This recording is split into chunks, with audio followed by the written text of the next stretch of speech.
Hello everyone, আসসালামু আলাইকুম। আজকে আমি আপনাদের সাথে খুবই ভিন্নধর্মী একটা লুচি রেসিপি শেয়ার করব। আর সেটা হচ্ছে ধনিয়া পাতার লুচি। আর এই লুচিটা দেখতে যতটা সুন্দর, খেতেও কিন্তু মাশাআল্লাহ অনেক মজাদার। তো চলুন কথা না বাড়িয়ে আমরা মূল ভিডিওটি শুরু করি। ধনিয়া পাতার লুচি বানানোর জন্য আমি এখানে সবার প্রথমে কিছু ধনিয়া পাতা নিয়ে নিয়েছি। ধনিয়া পাতাগুলো খুব ভালোভাবে ধুয়ে নিয়েছি। তারপর আমি এখন জারের ভিতর ধনিয়া পাতাগুলো দিয়ে দিচ্ছি। আর এর ভিতরে আমি এর সাথে এড করে দিচ্ছি ৪-৫ টা মতো কাঁচামরিচ।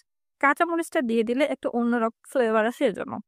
তো কাঁচামরিচ আর ধনিয়া পাতাটা এখন আমি ব্লেন্ডার করে এক সাইড করে রেখে দিচ্ছি।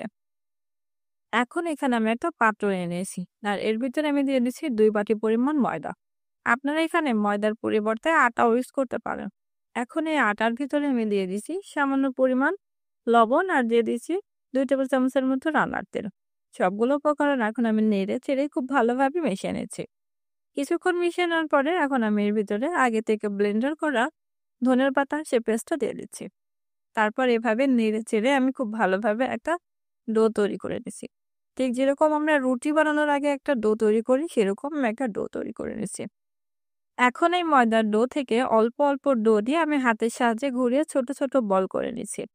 এখন একটা পিঁড়ির উপরে আমি এভাবে রোলে গোল গোল করে লুচি আকারে বেলে নিচ্ছি।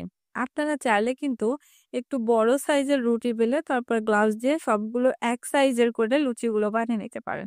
তো দেখুন আমি এরকম সাইজের লুচিগুলো বেলে নিচ্ছি। তো সেম একইভাবে আমি সবগুলো লুচি এভাবে বানিয়ে নিয়েছি। তো দেখুন আমার ২ কাপ ময়দাতে কিন্তু অনেকগুলো লুচি হয়েছে। এখন এই লুচিগুলোকে আমি চুলাতে ভেজে নিব।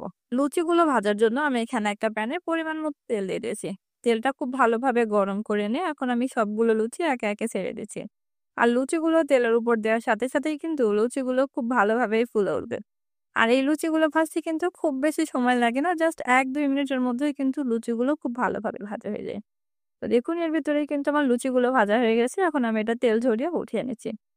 ঠিক একইভাবে আমি আমার সবগুলো লুচি একে একে এভাবে ভেজে নিচ্ছি। তো খুব সহজ রেসিপিতেই তৈরি হয়ে গেল ফুলকো ফুলকো মজাদার ধনিয়া পাতার লুচি। আর এই লুচিগুলো দেখতে যতটা সুন্দর মাশাআল্লাহ খেতেও কিন্তু অনেক মজাদার।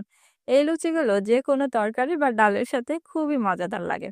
আমার রেসিপিটা ফলো করে আপনারা বাসায় একবার হলেও এই লুচিটা ট্রাই করে দেখবেন। তো এই ছিল আমার আজকের ভিডিও। আশা করি আমার ভিডিওটা আপনাদের কাছে ভালো লেগেছে। আর আমার ভিডিওটা ভালো লাগলে অবশ্যই লাইক কমেন্ট করবেন। আর আপনার ফ্রেন্ডস এন্ড ফ্যামিলি মেম্বারদের সাথে শেয়ার করে দেবেন।